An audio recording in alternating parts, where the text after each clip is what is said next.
تو شاید یہ کچھ دیر اور گزارا کر لیتے، لیکن یہ تو انہوں نے تو فرعونیت اختیار کر لی. انہوں نے تو اپنی قوت اور طاقت کو، اسٹیٹ کے اداروں کی طاقت کو انہوں نے اپنی پوری طاقت سمجھ لیا، اور یہ بھول گئے کہ طاقت کے نشے میں اللہ تعالیٰ کو کہ مخلوق کے جو حق ہیں ان کو اگنور کرنے والا، غریب سے روٹی چھیننے والا، پیٹرول، گیس، ڈیزل، چینی، آٹا، ادویات کی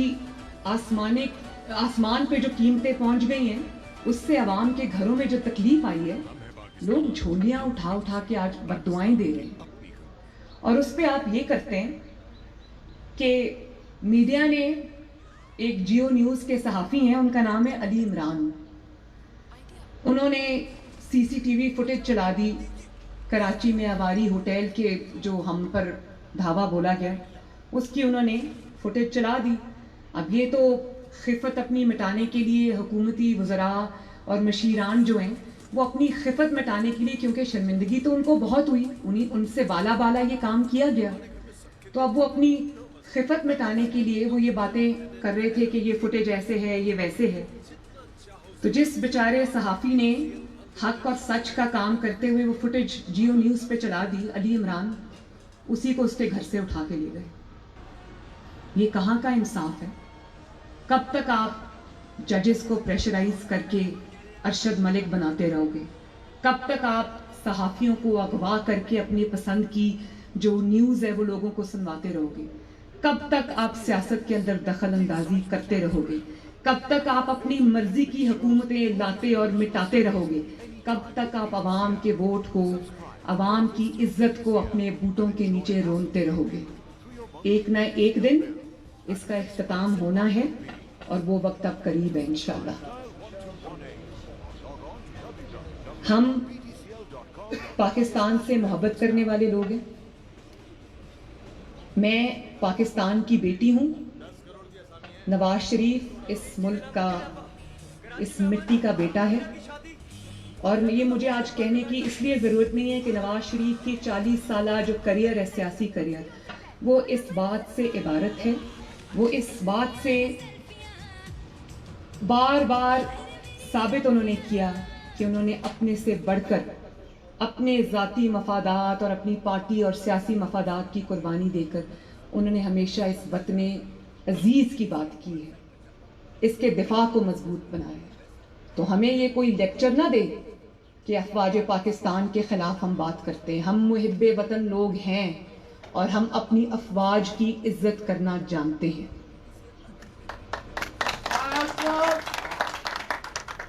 ہم صرف یہ چاہتے ہیں کہ افواج پاکستان کے اندر موجود چند کردار جو افواج پاکستان کو کنٹروورشل بناتے ہیں،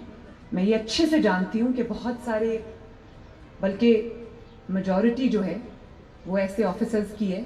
جو نہ صرف اس ملک کے لیے اپنی جانیں قربان کرنے کو تیار ہیں، بلکہ اپنے حلف کی پاسداری کرتے ہیں، اپنے وطن عزیز پر جانیں لٹانے کے لیے تیار ہیں، اپنے وطن عزیز سے اتنی محبت کرتے ہیں جتنی آپ اور میں کرتے ہیں، یا شاید ہم سے بھی زیادہ کرتے ہیں، کیونکہ وہ وطن کے دفاع کے اندر سیاچین جیسی جگہوں پہ اپنی ڈیوٹیز دن رات دے رہے ہیں اور شہید ہو رہے ہیں. بہت عزت ہے ان کی دل میں، ان کو ہم سلوٹ بھی کرتے ہیں.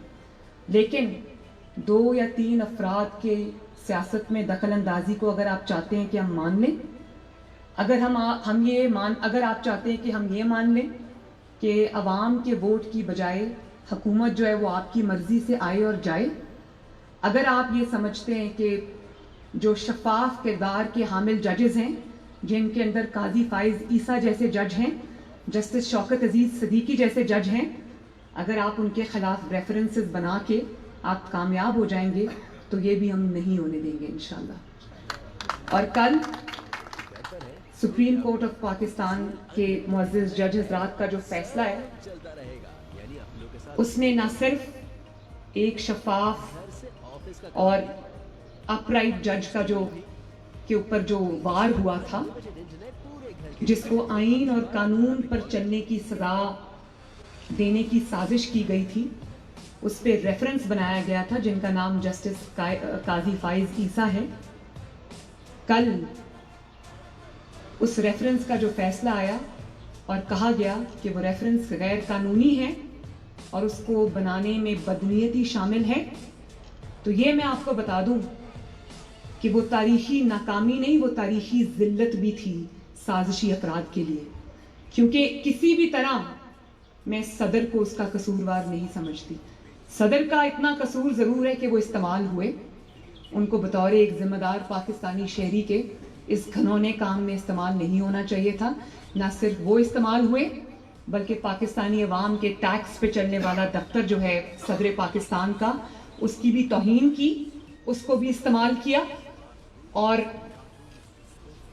وہ جھوٹا ریفرنس بنا کے بھیجا۔ اصل ریفرنس کے پیچھے جو کردار ہے وہ عمران خان سمیت وہ لوگ ہیں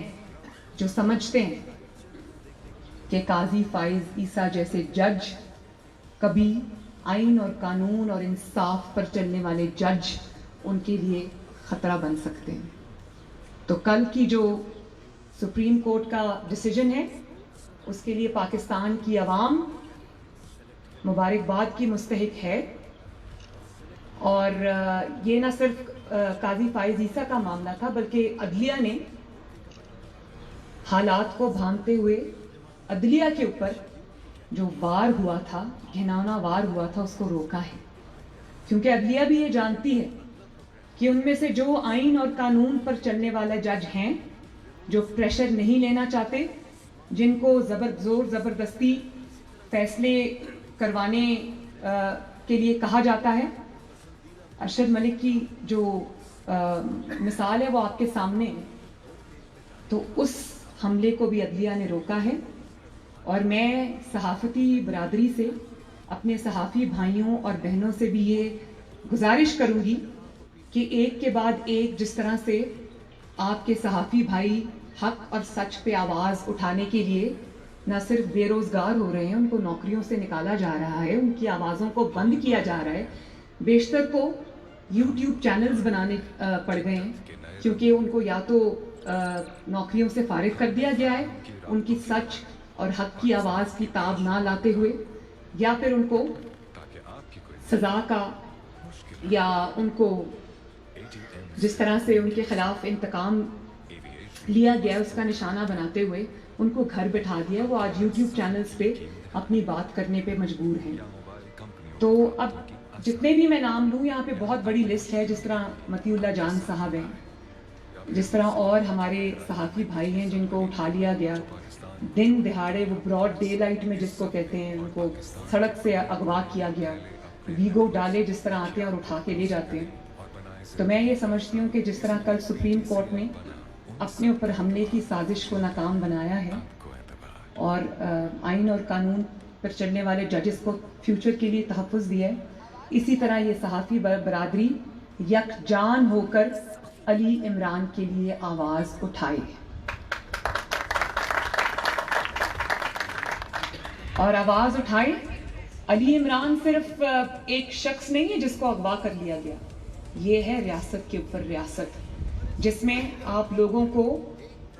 گھروں سے اٹھا کے لے جاتے ہیں، ان کی بیوی بچے راستہ دیکھتے رہتے ہیں۔ میں نے ابھی کہیں پڑھا کہ ان کی بیوی یہ کہہ رہی تھی، ان کی اہلیہ، کہ وہ بیکری کے لیے گھر سے نکلے تھے، بیکری جانے کے لیے، گھر کا کوئی سامان لانے کے لیے، اور وہ گھر واپس نہیں آئے۔ اب ان کو آپ شمالی علاقہ جات کے دورے پہ لے گئے ہیں یا آپ ان کو کچھ اور سبق پڑھا رہے ہیں، یہ میں نہیں جانتی، لیکن صحافی برادری کو صحافت کے اوپر حملے کے خلاف یونائٹڈ ہونا چاہیے۔ ہم آپ کا مقدمہ لڑیں گے، ہر فورم پہ لڑیں گے، پی ڈی ایم آپ کا مقدمہ لڑے گا، نواز شریف آپ کا مقدمہ لڑ رہا ہے، مریم نواز اپنی جان ہتھیلی پر رکھ کر آپ کا مقدمہ لڑ رہی ہے، اور ہم پیچھے نہیں ہٹیں گے۔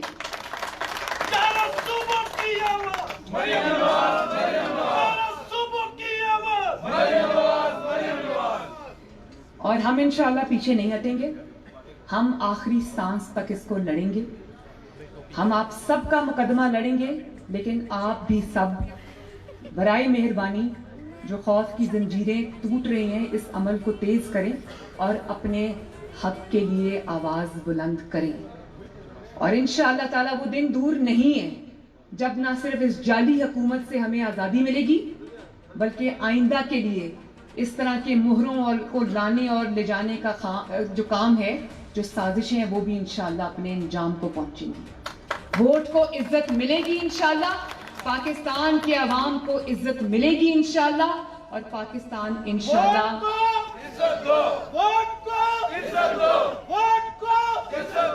اور پاکستان کے جو عوام ہے وہ انشاءاللہ پھر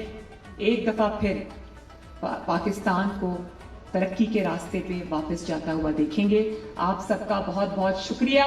بلوچستان زندہ باد، پاکستان پائندہ باد۔